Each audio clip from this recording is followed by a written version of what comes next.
Welcome, you have reached review time with Imperial, and today's review will be House of the Dragon Season 2, Episode 4. Subscribe to the channel, like the video. Let's get into it. So this was a decent episode. We finally get to see the Dance of the Dragons begins. This episode picks up, we all know in the last episode, Princess Rhaenyra went to go see Alicent and try to make peace and stop the war off of the advice of Princess Rhaenyra. That didn't work. Pretty much Alicent was able to see that when Viserys was talking in his sleep before he died, he was talking about Aegon the Conqueror and not talking about Aegon II, his son. So she said it was too late anyway. This episode picks up pretty much a lot went on, but not enough. You got Princess Daemon still trying to put together Harrenhal. He's seeing visions and can't really sleep. He speaks to the witch lady of the Harrenhal who wants to give him something to help him sleep. And that was pretty much the bulk of it for him. You have King Aegon II. Everybody looks at him as a buffoon. Nobody respects him. He's pretty much there, and they looking for him not be around so they could conduct business. They don't respect Alicent either. She's around the castle looking for history of Targaryen so she can learn more about the history of everything. Meanwhile, you have they have a scene where Aegon II is having a back and forth with Aemon. And so Aemon is really more suited to be the king. And he starts speaking him in the Targaryen language. And King Aegon, he can't really keep up. So when he couldn't keep up, made him look stupid. So goes into his drinking spirit. So he overhears that there's a battle, and Sir Criston Cole reached out to Aemon, didn't reach out to him, and he made Sir Criston Cole his hand. So he jumps in his bag and said he wants to get on his dragon Sunfire and join the war so he could be beloved, that their king could get out there and fight. Meanwhile, everybody's looking for Princess Rhaenyra. They don't know the reason why she's not around, because she went to King's Landing to make peace with Alicent. So when she did get back, there's a dragon needed at this war. So Jacaerys was pretty much, her son was willing to go. She didn't want that because she pretty much like, man, I can't lose two back-to-back sons. So Princess Rhaenyra stepped up. Those of us that know about what happens in the books know this was the end of her. And I say this a few episodes, they're going to drag this whole war out, but it's not pretty much to it. And you could sum it up. I said this in a couple episodes. She only had two more things to do left, and that was participate in this battle she's on her way to and die.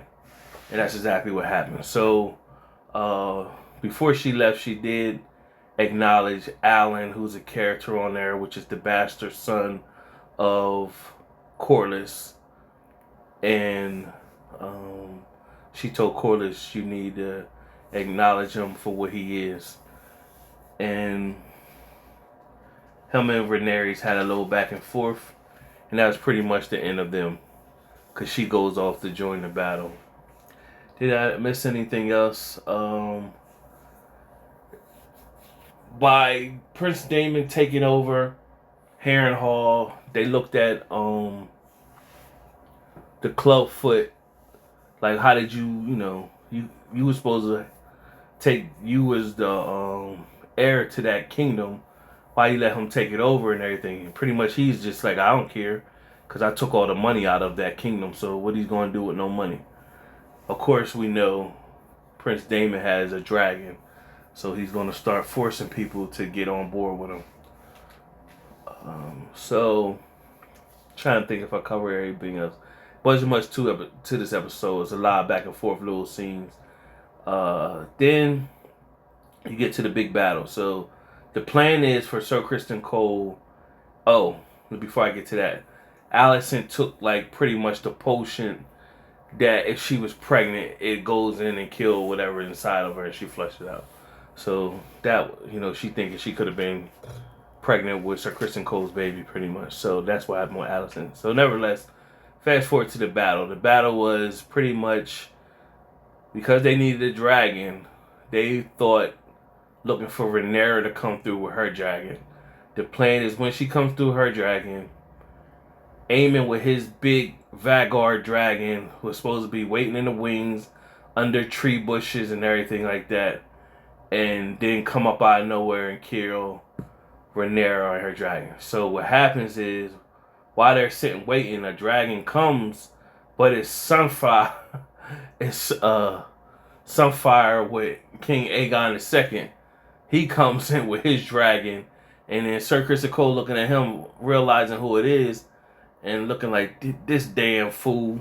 And so Princess Rhaenyra shows up with her dragon, her red dragon. I think it's Meleys is her the name of her dragon. And so she comes in and she's wrecking shop. So this is like her triumph moment. Like when we wanted her and Meleys to burn everybody up inside of the kingdom, this is her, bounce back and contribution to the war. So this is at Battle Rock. I think that's the name of this one. And she wrecked shop. She's killing people, setting everything on fire. When Sunfire gets involved, he's not war ready. He doesn't know how to equip and fight his dragon, use his dragon for war. She is, though. So she instantly using her dragon to dust off Sunfire. Meanwhile, Vagar is in the back. Now, you can see when Vagar, at one point, Vagar was ready to rise, and they was telling Aemon to chill. So he had full control of Vagar, in a sense. I ain't gonna say full control, in a sense. And when he told Vagar to chill and calm down, Vagar sat back down, but you can see how big Vagar is. Then finally, in the shadows, the blacks was looking, and they seen something moving real big, and they seen, oh snap, that's Vagar. He joined the fight. So now, when Vagar got in the sky, you had Sunflower and Meleys fighting. And Aemon seen both of them there. Instead of him recognizing that's his brother and he needed to defuse the situation, he went on and said Dracarys and let his Vagar shoot fire at Meleys and Sunfire, which would have killed both. So what ended up happening is Meleys, Princess Rhaenyra, dipped, so her dragon and her couldn't get caught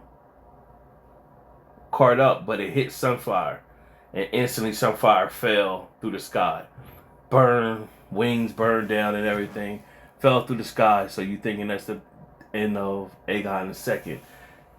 After that, Meleys and Princess Rhaenyra escape. Now, Vagar is the biggest dragon. Now, of course, you remember Prince Daemon was telling Princess Rhaenyra, listen, between my dragon and your dragon, we could go attack Vagar. There's no way he'd be able to attack both of us. And so she wasn't with it. And said this would have been a perfect time to have Prince Daemon. But Prince Daemon in his own world, he's stubborn. He's gonna come back to the war, but he letting all this going down because he in his own space because he feels as though he should be king. So nevertheless, Princess Rhaenyra could pretty much guide her dragon and get out of harm's way and go tell the people, listen, Vagar's in the Sunfire got burned down. Live to fight another day. Vagar is a beast. But instead, she guided her dragon to circle back around, basically looking for fight. Now, in her mind, she's thinking, well, you could tell Aemon doesn't have full control of Vagar in a war fight. So she thinking she could probably best him because she could maneuver with Meleys and everything like that. So while she's flying, she's looking all around. Now, of course, Vagar is big, so she doesn't see him. But when she goes to fly over the castle, right when she fly over the castle, of course, Maylee's head is out, and Vhagar shot right up and cracked her Maylee's throat, crushed it, and killed Maylee's. And of course, Princess Rhaenyra is riding on it, so it just showed a camera shot of her just, falling to her death from the sky. And Aemon with that grin on his face looking like, I got another one. So Aemon took down 2 dragons on his own and killed 2 people, Lucerys and now Princess Rhaenyra, and pretty much his brother too. Now when he goes over to his brother's body and Sunflower, he pulls his knife out. So at this time, you don't know if he's going to put Sunflower out his misery or his brother out his misery. Either or. But Sir Criston Cole said, Aemon, no. And so he turned around, looked and put his knife up. And you remember that little knife that Aegon II carries. Basically, each king carries that knife. He said, where's the king? And he pointed in there. It just shows King Aegon II all burned up and just sitting there looking like charred, and he's crisp. But if you know how the books run, he didn't die. He just severely burned and he all messed up. And pretty much he didn't have much to the war either. Although he has one last major part to the war that he's going to play, but it's going to be further down after he heals a little bit. It's going to, so much happens in between. Now you see this happening, but you're not going to see much about him.